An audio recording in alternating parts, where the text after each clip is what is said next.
Continuamos en Cuestiones y Contrapunto con el diputado Carlos Raimundi, que está en nuestros estudios. Y Carlos, ¿cómo definís la situación entre la historia que va transcurriendo y el relato? Hay una situación que se da sobre números dibujados del INDEC, la inseguridad, el problema financiero que estamos hablando, pero a la hora de medir imagen, Cristina está entre los 40 y los 60 dentro de esta tormenta que se está viviendo. ¿Cómo se explica esto?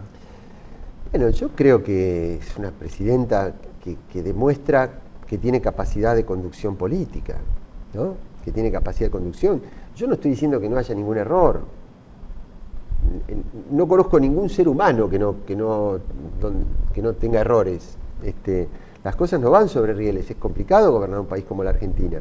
Pero la presidenta ha demostrado tener capacidad de conducción. Vos fíjate que se muere desgraciadamente el expresidente y el poder estaba convencido de que se iba a enfrentar a una persona débil, que se iba a enfrentar a un frente agrietado y Cristina concentra mucho y logra sortear esa situación.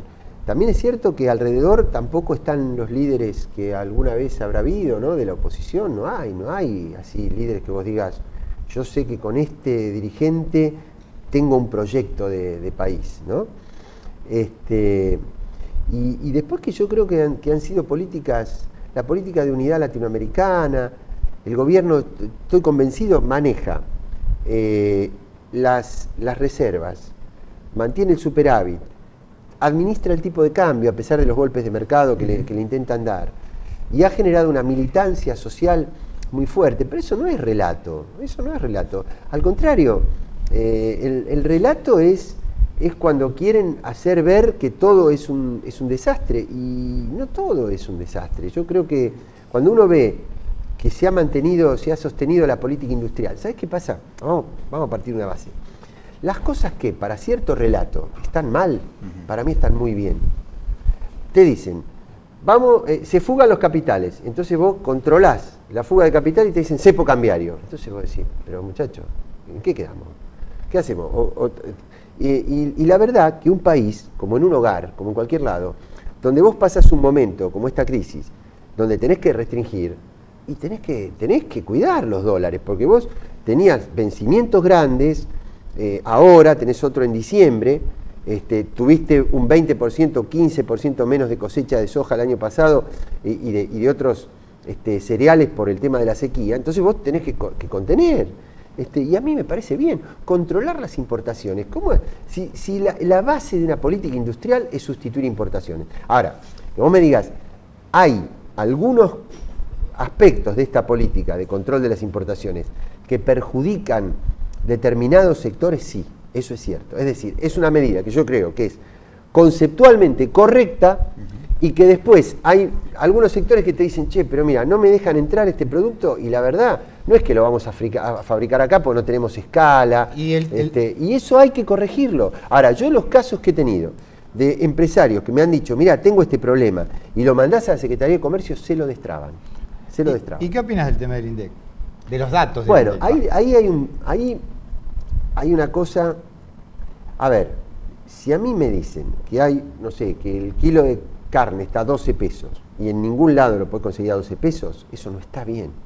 Yo no van a lograr que yo diga que está bien una cosa que todo el mundo sabe que no está bien. Claro. ¿Y por qué crees que se sigue con esa política entonces? La Porque verdad hace que rato que está el tema del INDEC. no lo sé. Porque tranquilamente, si vos tenés una política, la Argentina con indicadores muy estrictos de inflación ahorró muchos miles de millones de dólares, porque si vos ajustabas la deuda con los tipos de control de precios, de indicadores, digamos, que teníamos antes de esta intervención, la Argentina, ahí sí que teníamos problemas grandes y hubo un ahorro en dólares grande.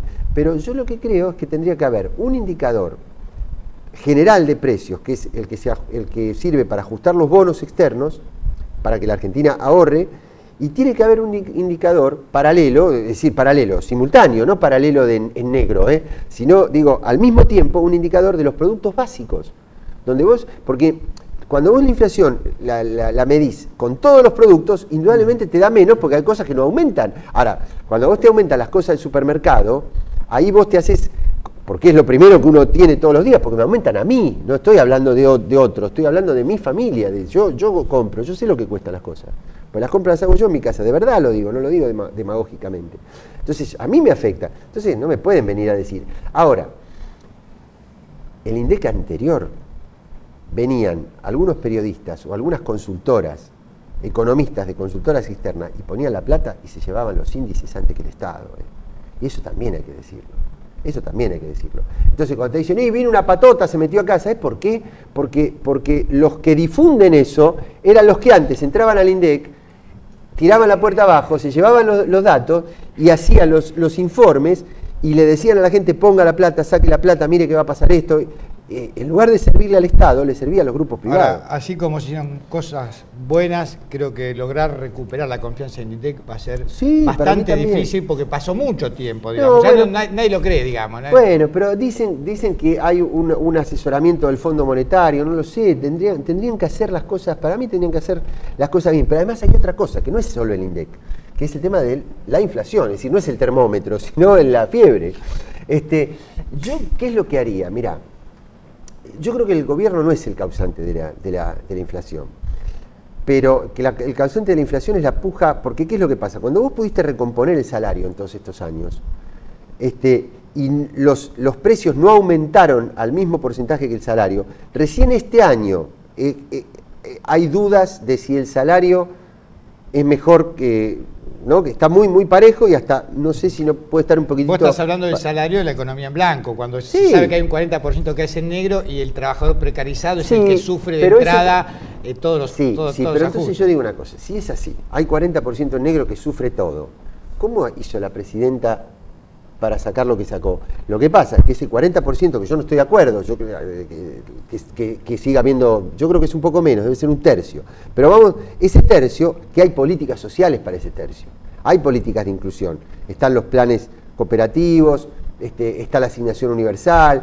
están los aumentos de las jubilaciones, que no son altos. Yo no es que voy a decir, wow, qué lindo que es ser jubilado, no estoy diciendo eso, digo que si uno lo compara de dónde veníamos, venimos de un gobierno que las bajó las jubilaciones, ¿no? Entonces digamos, ¿no aumentan lo suficiente? No aumentan, pero tenés 2 aumentos por semestre. Pero yo iba a lo siguiente, cuando pasa eso, que los salarios fueron recuperándose, ¿qué pasa? El margen de ganancia de los 4 o 5 grupos que concentran toda la formación de precios se achica. Y entonces, ¿qué hacen?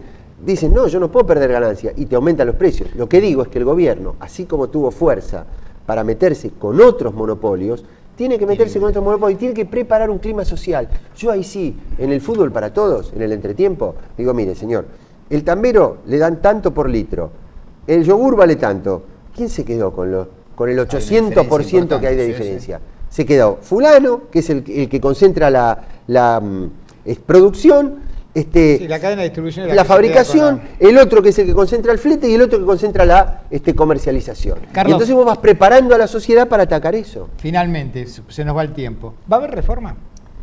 Mirá, yo no sé, yo no tengo información, yo no soy una persona que manejo información calificada, yo miro, analizo, deduzco y opino. Yo opino que cuando hay cambios de época fuerte, ¿no? Vos pensás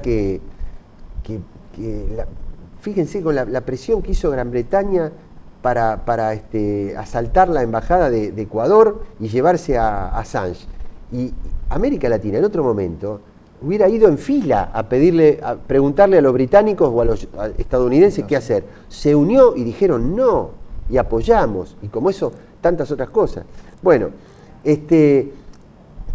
no nos podemos olvidar, no es un detalle que venimos de un momento donde se cerraban fábricas, se quedaban los trabajadores afuera y le dábamos retiro voluntario. Venimos de 1.500 negociaciones salariales a la alza.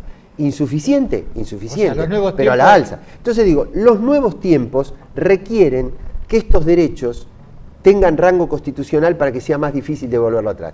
Si a partir de eso puede haber o no legitimidad de la presidenta para que... Ahora, lo que yo digo, yo no lo tengo cerrada esta respuesta. Lo que no voy a dejar es que me la cierre la oligarquía. ¿Sabes por qué? Porque los que tienen el poder son los que inventaron que la política tiene que durar poco. Las políticas de Estado, las políticas del departamento, las políticas golpistas del Departamento de Estado a los gobiernos populares en América Latina tienen siglos. Ahora, ¿por qué tienen siglos? Porque ellos inventaron un sistema donde ellos tienen siglos, pero los presidentes populares tienen años. Entonces, estos momentos de cambio tienen que durar lo que tengan que durar. ¿Cuánto hace que está Ratazzi al frente de la corporación automotriz? Y que el pueblo decida. Y lógico, y que el pueblo decida. Si el pueblo no la quiere votar, no la va a votar. Gracias, Carlos. No, al contrario.